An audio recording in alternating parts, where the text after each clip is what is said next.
السلام علیکم ورحمۃ اللہ وبرکاتہ۔ الحمدللہ رب العالمین، والصلاة والسلام علی اشرف الانبیاء والمرسلین نبینا محمد وعلی آلہ واصحابہ اجمعین وبعد۔ یقول اللہ سبحانہ وتعالی اعوذ باللہ من الشیطان الرجیم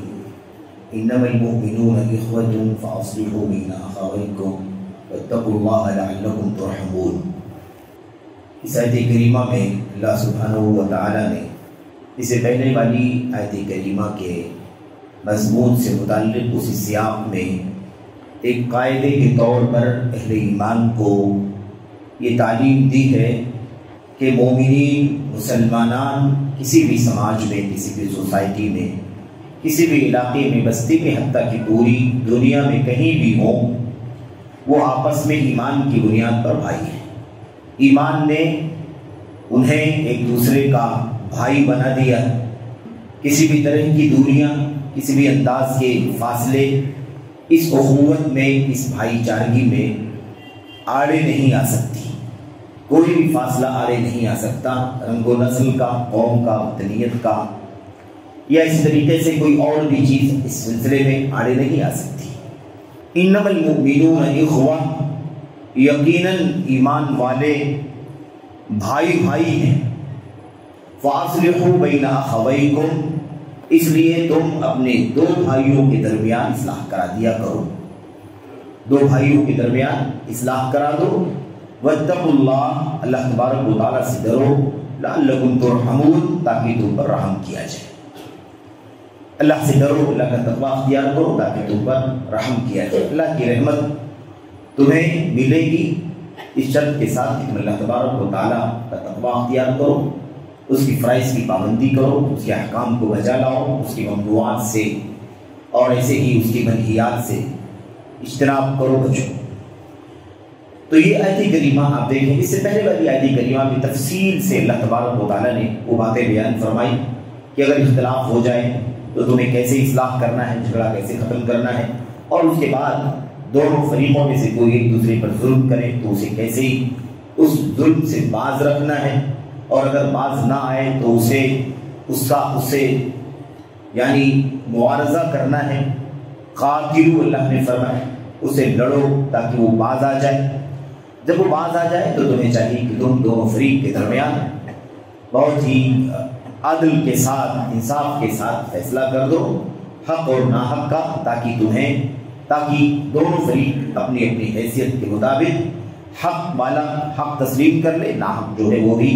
اپنے ناحق سے بیجا سے باز آ کر کے حق کی راہ پر چل پڑے۔ اللہ تبارک و تعالیٰ یہاں ایک عام قاعدہ بیان فرما رہا ہے، مومنین سب بھائی بھائی ہیں، اس لیے اپنے دونوں بھائیوں کے درمیان، دو بھائیوں کے درمیان، یعنی وہی دونوں فریق جو لڑنے والے ہیں، خواہ وہ افراد ہوں، دو ٹیمیں ہوں، جماعتیں ہوں، یا دو فرد ہوں، اپنے دو بھائیوں کے درمیان، یعنی وہی دونوں لڑنے والے، دونوں جھگڑنے والے، دونوں آپس میں تنازع پیدا کر لینے والے، ان دونوں کے درمیان اصلاح فرما دو۔ ظاہر ہے کہ اس میں سے ایک ظالم ہے، ایک مظلوم ہے۔ ایسا بھی ہو سکتا ہے کہ کبھی نہ سمجھے ظالم کہ وہ ظالم ہے، لیکن وہ ظالم ہے، تو ظالم اور مظلوم ان دونوں فریقوں کے درمیان، دونوں افراد کے درمیان اصلاح کرا دو۔ اللہ کے نبی علیہ السلام نے ایک موقع پر ارشاد فرمایا، انصر اخاک ظالما او مظلوما، اپنے بھائی کی مدد کرو، خواہ وہ ظالم ہو یا مظلوم ہو، ظالم ہو یا مظلوم ہو، اس کی مدد کرو۔ اللہ کے نبی صلی اللہ علیہ وسلم کی بات سن کر کے صحابہ کو تعجب ہوا۔ بلاخر ایک ساتھی نے آپ صلی اللہ علیہ وسلم سے کہا، ھذا انصرہ مظلوما فکیف انصرہ ظالما، اللہ کے نبی ایک آدمی مظلوم ہو اس کی مدد کرو، یہ تو مجھے سمجھ میں آ رہا ہے، لیکن ایک آدمی ظالم ہو میں اس کی مدد کیسے کر سکتا ہوں، ظالم کی مدد کیسے ہوگی؟ اللہ کے نبی صلی اللہ علیہ وسلم نے فرمایا، تکفوا عن الظلم فهو نصرہ، اللہ کے نبی نے فرمایا تو اس ظالم کو ظلم کرنے سے روکنا، اسے ظلم کرنے سے باز رکھنا، یہی اس کی مدد کرنا ہے۔ تو اصل میں یہ اللہ تبارک و تعالیٰ کے دین کا صحیح تصور ہے کہ اللہ تبارک و تعالیٰ مسلمانوں کو، مومنوں کو آپس میں بھائی بھائی دیکھنا چاہتا ہے۔ یہ بھائی چارگی ایسی ہے جو ہر قسم کی تفریقوں سے بالا تر ہے، قومیت ہو، رنگ و نسل ہو، ملک ہو، یا ایسے ہی علاقے ہو، مختلف قومیں ہوں، مختلف برادریاں ہوں، اور کسی بھی طرح کا فاصلہ ہو، یہ سب سے اوپر ہے، سب سے بلند و برتر ہے۔ اللہ کے نبی صلی اللہ علیہ وسلم کی حدیثیں آپ دیکھیں تو آپ کو ایک لمبا بہت وسیع سلسلے میں گفتگو اللہ کے نبی صلی اللہ علیہ وسلم کی ملے گی۔ اللہ کے نبی صلی اللہ علیہ وسلم نے اس مسئلے کو بہت ہی باریکی کے ساتھ اسلامی سماج کے اندر، اسلامی سوسائٹی کے اندر اچھی طرح سے اسے بسایا، اس کی تربیت دی، سکھایا، عملی طور پر اس کی تطبیق دی، اسے انجام دیا،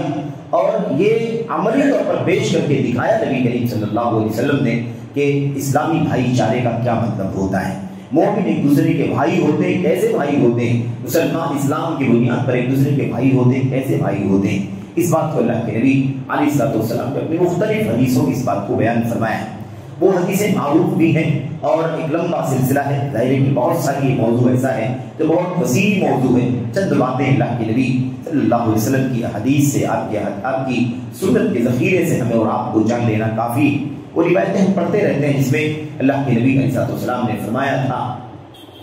المؤمن للمؤمن کالبنیان یشد بعضه بعضا، ایک مومن دوسرے مومن کی طرح کیسے ہوتا ہے، ایک مومن دوسرے مومن کے ساتھ کس طرح سے ہوتا ہے، اس کی مثال اللہ کے نبی علیہ الصلوۃ والسلام نے فرمایا کالبنیان، عمارت کی طرح جس کی ایک اینٹ دوسری اینٹ کو پکڑے ہوئے ہوتی ہے، دوسری اینٹ تیسری اینٹ کو، تیسری چوتھی کو، اس طرح سے ساری اینٹیں ایک دوسرے کو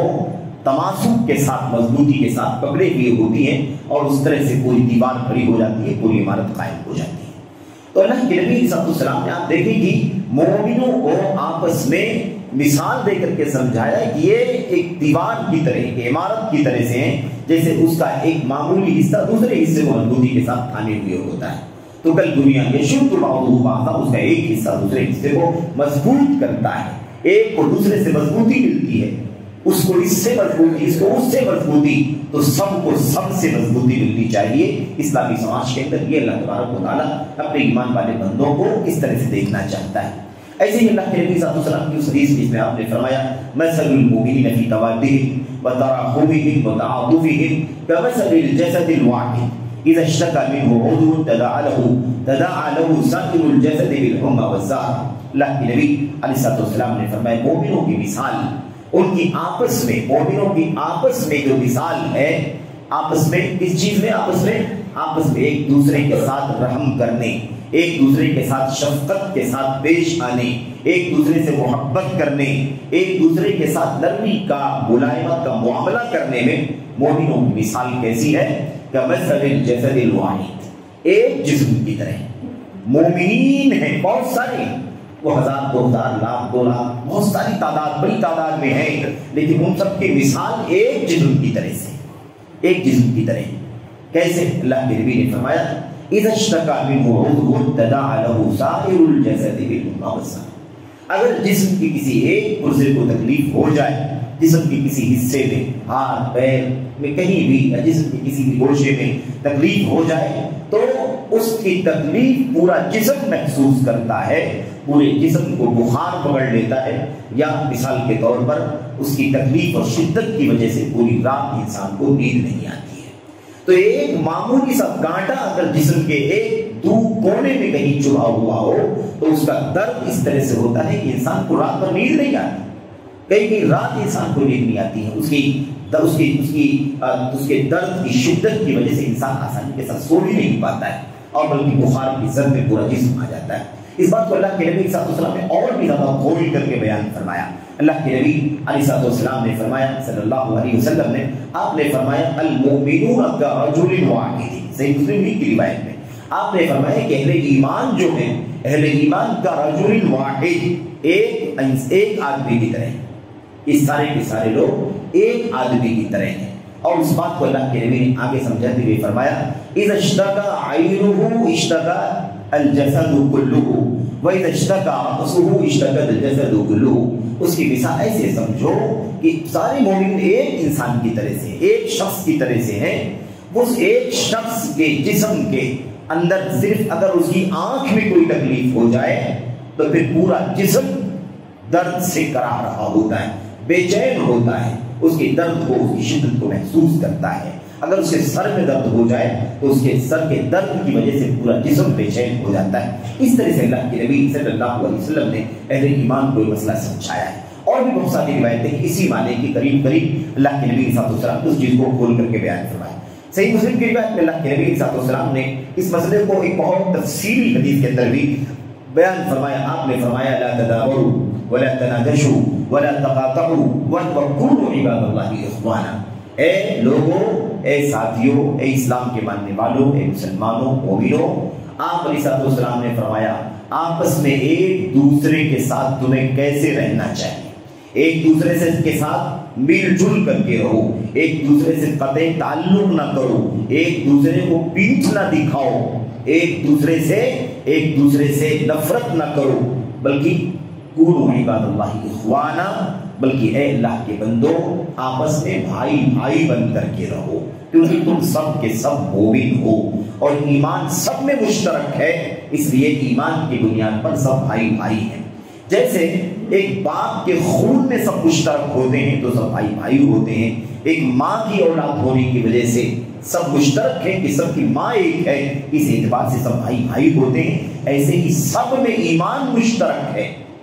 ظاہر کی باپ 10 کا 5 کا ہے نا، باپ ایک ہے تو بھائی بھائی ہے۔ اب وہی چیز اگر زیادہ دائرے میں پھیل جائے، وسیع دائرے میں چلی جائے تو پھر اتنے سارے لوگ بھائی بھائی ہو جائیں گے۔ یہاں اللہ کے نبی صلی اللہ علیہ وسلم نے فرمایا کہ ایمان کا خون سب کے اندر ہے، اس لیے ایمان کی بنیاد پر سب بھائی بھائی ہیں۔ تو کونوا عباد اللہ اخوانا، اے اللہ کے بندو آپس میں بھائی بھائی ہو جاؤ۔ اس کے بعد اللہ کے نبی نے فرمایا المسلم اخو المسلم، ایک مسلمان کا بھائی ہے، لا یظلمہ ولا یسلمہ ولا یحقرہ۔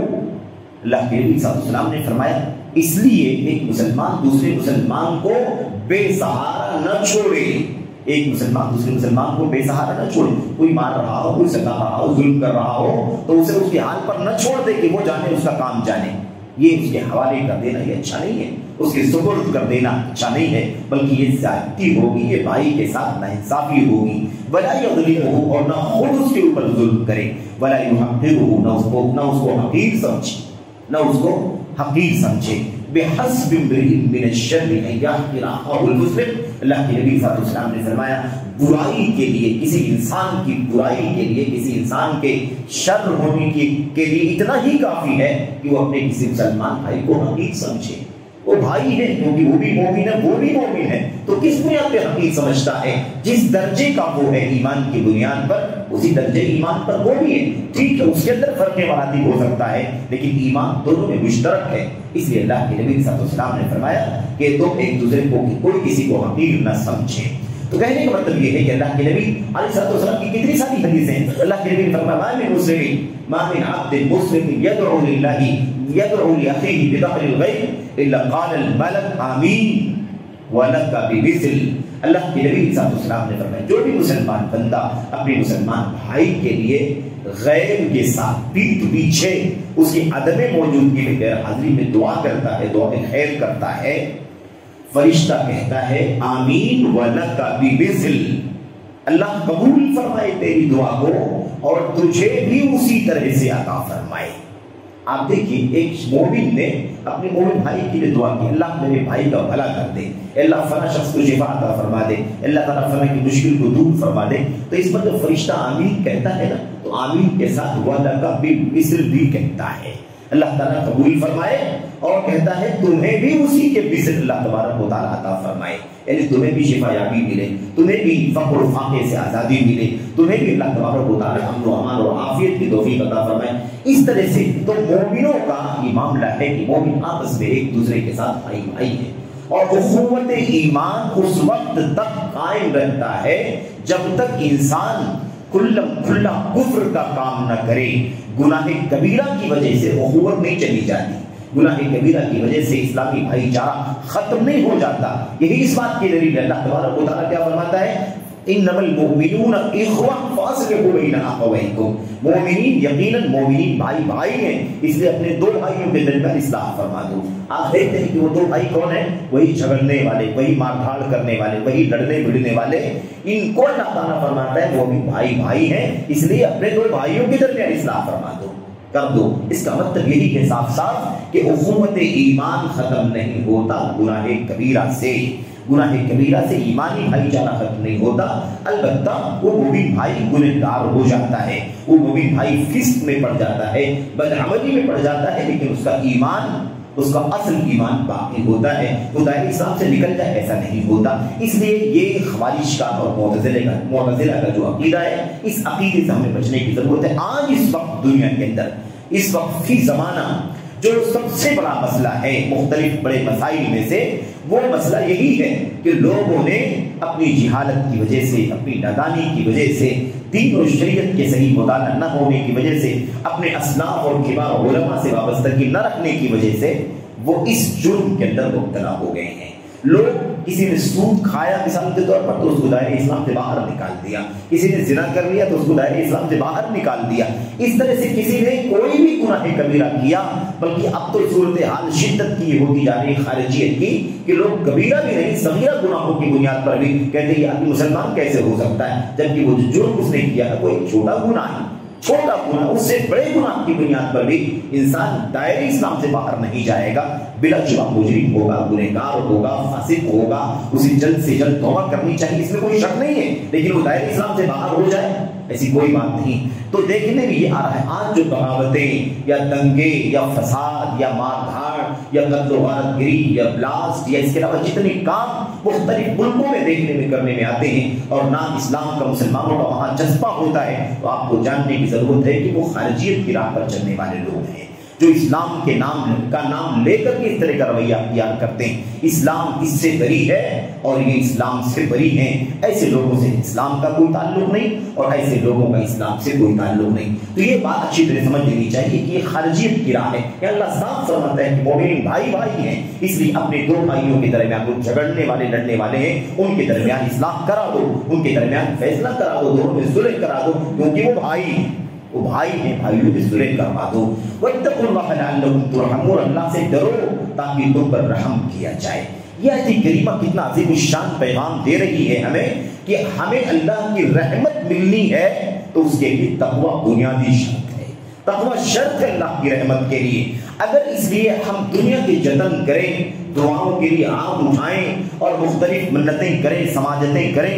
اور مختلف رونا دھونا کریں، لیکن اپنی حالتیں ذات تبدیل نہ کریں، اپنی زندگی نہ بدلیں، اپنے آپ کو بدعقیدگی سے نہ نکالیں، بدعملی سے نہ نکالیں، بد کرداری سے نہ نکالیں، بد معاملگی سے نہ نکالیں، بد سلوکی سے، بد اخلاقی سے، بد کرداری سے نہ نکالیں، اس سے توبہ نہ کریں، تقوی کی زندگی نہ گزارنا شروع کریں اور امید لگائے بیٹھے رہیں کہ اللہ کی رحمت کیوں نہیں آتی، اللہ کی مہربانی کیوں نہیں آتی، اللہ تعالیٰ کیوں نہیں فرماتا۔ تو بھلا بتاؤ کہ ہمارا یہ شکوہ کہاں تک درست ہو سکتا ہے؟ اللہ فرماتا ہے وَاتَّقُوا اللَّهَ لَعَلَّكُمْ تُرْحَمُونَ، اللہ سے ڈرو، اللہ کا تقویٰ اختیار کرو، زندگی تقوی کی گزارو تاکہ تم پر رحم کیا جائے۔ تو اللہ کی رحمت اگر ہمیں چاہیے تو ہمیں تقوی کی زندگی گزارنی ہوگی۔ یہ پیغام ہے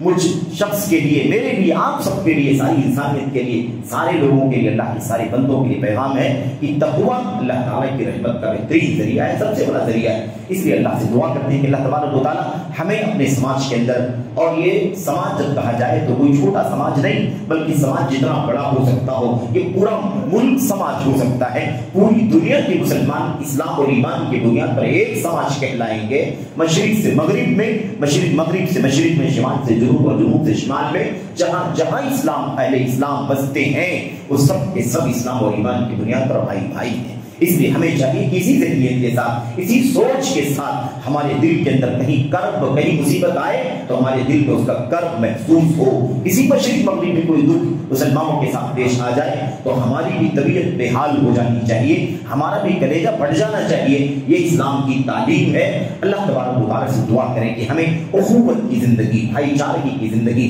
ایک دوسرے کے ساتھ شفقت و محبت کی زندگی جینے کی اللہ تبارک و تعالیٰ توفیق عطا فرمائے، اور اللہ تبارک و تعالیٰ تقوی کی زندگی جینے کی توفیق عطا فرمائے تاکہ اللہ کی رحمت کے ہم مستحق بن سکیں، اللہ تبارک و تعالیٰ کی رحمت کی برکھا ہم پر ہو سکے۔ اللہ تعالیٰ ہمیں اور آپ کو اس کی توفیق عطا فرمائے، آمین رب العالمین، وصلی اللہ وسلم وبارک علی نبینا محمد وعلی آلہ وصحبہ اجمعین۔ السلام علیکم ورحمۃ اللہ۔